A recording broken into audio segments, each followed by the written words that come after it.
दोस्तों, आप में से कई लोग ऐसे होंगे जिनको डाउट होगा कि आखिर इसरो में साइंटिस्ट बनते कैसे हैं। हमारे देश में जितना सम्मान देश के बॉर्डर पे खड़े जवानों को मिलता है, उतना ही सम्मान हमारे देश के दिन रात अपने मिशन में काम कर रहे इसरो के साइंटिस्ट को भी मिलता है।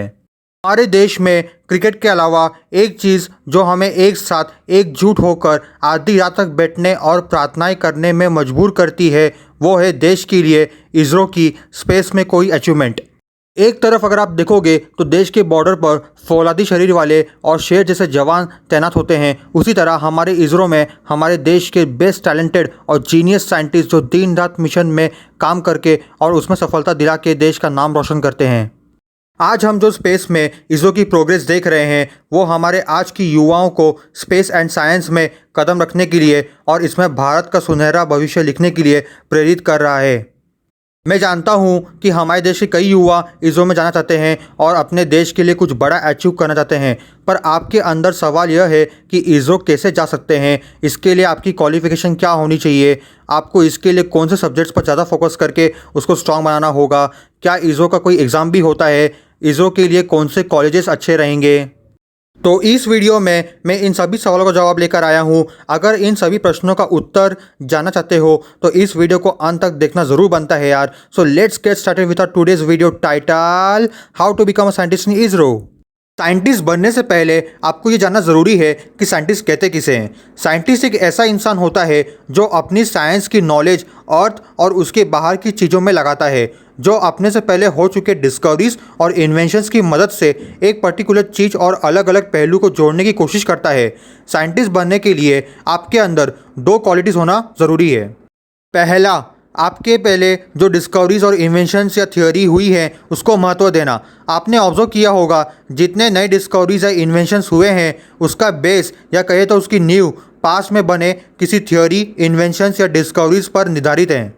दूसरा, अगर आप सोच रहे हैं कि आप अकेले ही किसी चीज़ को अचीव कर लेंगे तो यार ये ऑलमोस्ट इम्पॉसिबल है। आपने हमेशा सुना और देखा होगा कि जितने भी डिस्कवरीज, इन्वेंशंस हुए हैं उसमें टीम वर्क का महत्व हमेशा सबसे ज़्यादा रहा है। अगर आप एक सक्सेसफुल साइंटिस्ट बनना चाहते हैं तो आपके अंदर लीडरशिप क्वालिटीज़ होना बहुत ज़रूरी है। यूनिवर्स के बारे में रिसर्च करने वाले साइंटिस्ट को हम स्पेस साइंटिस्ट कहते हैं। स्पेस साइंटिस्ट दो प्रकार के होते हैं, फिजिसिस्ट और एस्ट्रोनॉमर्स। फिजिसिस्ट मोस्टली थ्योरेटिकल चीज़ों पे फोकस करते हैं, जैसे नए नए थियोरी का इन्वेंशन करना, यानी स्पेस में क्या क्या कंडीशन हो सकती है और हम कैसे उस कंडीशन में किसी चीज़ को एग्जीक्यूट कर सकते हैं। फॉर एग्जाम्पल अल्बर्ट आइंस्टाइन जिन्होंने थियोरी ऑफ रिलेटिविटी का सिद्धांत हमारे सामने रखा, स्टीफन हॉकिंग जिन्होंने अपना पूरा जीवन ब्लैक होल, टाइम ट्रैवल और एक्स्ट्रा टेरेस्ट्रियल लाइफ पर अध्ययन कर कई सिद्धांत हमारे सामने रखा। दूसरा नंबर आता है एस्ट्रोनॉमर का। एस्ट्रोनॉमर्स का ज़्यादातर फोकस धरती के बाहर के ऑब्जेक्ट्स के बिहेवियर के डिस्कवरीज पर होता है। फॉर एग्जांपल एंड्रिया गेस जिन्होंने हमारे मिल्की वे के सेंटर में super massive black hole Sagittarius A की खोज की थी। तो ऐसी डिस्कवरीज एस्ट्रोनॉमर्स करते हैं।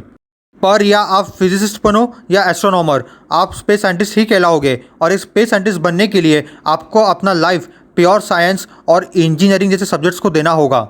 आपको यहाँ एक बात और ध्यान रखने की ज़रूरत है कि इसरो जैसे वर्ल्ड फेमस इंस्टीट्यूशन में पहुँचने के लिए सिर्फ स्टडीज़ ही काफ़ी नहीं है। मतलब यार ऐसा नहीं है कि आप आज सोचोगे कि मैं इसरो में पहुँच जाऊँगा और आप इसरो में पहुँच गए। आप में इसके लिए बचपन से ही लगन और रुचि होनी चाहिए। अगर आप 10th क्लास से छोटी क्लास में हो तो मेरा आपको यही सजेशन रहेगा कि आपका ज़्यादातर फोकस मैथमेटिक्स और साइंस पे होना चाहिए। उसमें हर छोटी से छोटी चीज़ों को समझने की कोशिश और अपना बेस स्ट्रॉन्ग करो। और हाँ, अगर आपके teachers logarithm, functions and sets जैसे चैप्टर को स्किप करने की बात करें क्योंकि वो आपके एग्ज़ाम में नहीं आते हैं, तो उनको आप कन्विंस करो कि ये चैप्टर आप पूरा पढ़ना चाहते हो, क्योंकि ये चैप्टर्स आपको बेसिक कंसेप्ट समझने में मदद करेंगे। अगर इसरो में जाना चाहते हो तो आपको 10th के बाद मैथमेटिक्स, फिजिक्स एंड केमिस्ट्री को ही अपना सब्जेक्ट चुनना है और आपको कोशिश करना है कि इन सब्जेक्ट से जुड़ी हर बेसिक चीज़ आपका अच्छे से कवर हो और उसको समझ सको और आपको उसमें किसी प्रकार का कोई कन्फ्यूजन ना हो। इसरो उनको ही प्रीफर करता है जिनके पास एस्ट्रोनॉमी, फिजिक्स एंड मैथमेटिक्स में पीएचडी की डिग्री होती है। साथ ही अगर आप मैकेनिकल, कंप्यूटर या इलेक्ट्रिकल इंजीनियर हो तो ये आपके लिए प्लस पॉइंट के रूप में साबित होगा। एंड फॉर दैट रीज़न आपको अपनी बैचलर्स डिग्री भी इन्हीं रिलेटेड सब्जेक्ट से करनी चाहिए। आप बीई बीटेक को इसमें प्रेफरेंस दे सकते हैं, पर अगर आप बीएससी भी करते हैं तो आपके चांसेस ख़त्म नहीं होंगे, पर बीई बीटेक इसके लिए सबसे बेस्ट ऑप्शन साबित होता है। Aerospace engineering, mechanical engineering, radio engineering, avionics engineering, optical engineering and engineering physics, इनमें बीटेक करना बहुत ही अच्छा ऑप्शन है। इसी को कंटिन्यू करते हुए आप इनमें मास्टर्स और पीएचडी भी कंप्लीट कर सकते हैं ताकि आप इन सब्जेक्ट में एक्सपर्ट बन पाएँ। इसरो में डेवलपर्स और सिविल इंजीनियर्स के लिए भी अपॉर्चुनिटी होती है। अगर आप किसी आईआईटी एनआईटी से ग्रेजुएट हो तो ऐसे केसेस में आपके इसरो में जाने के चांसेस बढ़ जाते हैं, क्योंकि आईआईटी और एनआईटी में इसरो डायरेक्ट रिक्रूटमेंट भी करता है। अगर हम इसरो की बात करें तो इसमें सबसे अच्छा मौका तब मिलेगा अगर आप आईआईएसटी यानी Indian institute of space science and technology में एडमिशन मिल जाता है। जैसा मैंने आपको पहले ही बताया कि ऐसे बड़े इंस्टीट्यूशन में आपको इसरो डायरेक्ट रिक्रूटमेंट करता है। आप अपने स्क्रीन पर देख सकते हैं कि ये टॉप इंस्टीट्यूशंस हैं जिसमें एडमिशन लेने पर आपके चांसेस बहुत ज़्यादा बढ़ जाते हैं। तो अब सवाल ये होता है कि आखिर इसरो में जॉब कैसे प्राप्त कर सकते हैं। तो इसका जवाब है कि आपको इसके लिए एक एग्ज़ाम क्वालिफाई करना होता है, आईसीआरबी नाम का, जो centralize recruitment board exam conduct करता है। बीटेक के बाद आप इस एग्ज़ाम में अपीयर कर सकते हैं, पर इसके लिए आपको बीटेक में 65% एग्रीगेट मार्क्स चाहिए होते हैं एंड बट ऑब्वियसली आपकी एज 35 ईयर से कम होनी चाहिए और आपको भारत का सिटीजन होना चाहिए। ये एग्ज़ाम्स बहुत सारे अलग अलग पोस्ट के लिए कंडक्ट किए जाते हैं और इसकी जो एलिजिबिलिटी क्राइटेरिया होती है वो भी अलग अलग होती है। तो सबसे अच्छा यही होगा कि आप इसरो के वेबसाइट पर जाकर इन सभी चीज़ों को चेक कर सकते हैं। इसमें एक रिटन एग्ज़ाम होता है और इंटरव्यू भी होता है। सिमिलरली ये एमटेक वालों के लिए भी एप्लीकेबल है। आप इसे क्वालिफाई करके इसरो में अपनी जगह पक्की कर सकते हैं। अगर बात करें इंटरव्यू की तो इसमें आपके इफेक्टिवनेस एंड एफिशिएंसी दोनों का जांच होगा। ऑब्वियस सी बात है कि जितने लोग इंटरव्यू के लिए आएंगे उनके कंपैरिजन में आपके पास केवल दिमाग ही नहीं बल्कि अलग अलग सिचुएशन को हैंडल करने की कैपेसिटी होना भी ज़रूरी है। फॉर एग्जाम्पल, इसरो का चंद्रयान 2 चांद पर पहुंचने वाला था, तब हमारा ऑर्बिटर तो सक्सेसफुली चांद का ऑर्बिट करना शुरू कर दिया था, पर हमारा लैंडर चांद पर सही से लैंड नहीं कर पाया था, जिसकी वजह से उसकी हार्ड लैंडिंग हुई थी।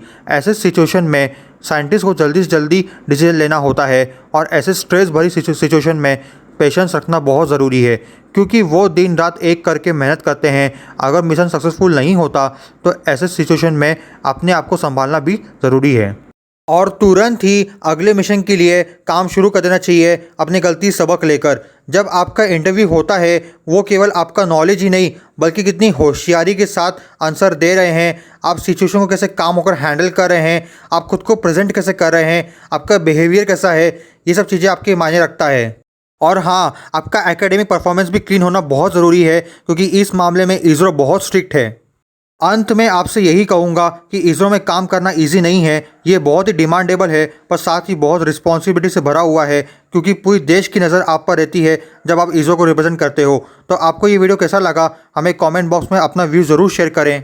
और अगर अब तक चैनल सब्सक्राइब नहीं किया है तो आप कर क्या रहे हो यार, जल्दी से सब्सक्राइब करो और बाजू में बेल आइकन को हिट कर दो ताकि आपसे हमारा कोई भी वीडियो मिस ना हो पाए। आज की वीडियो के लिए बस इतना ही, मिलता है आपसे अगली वीडियो में। जय हिंद।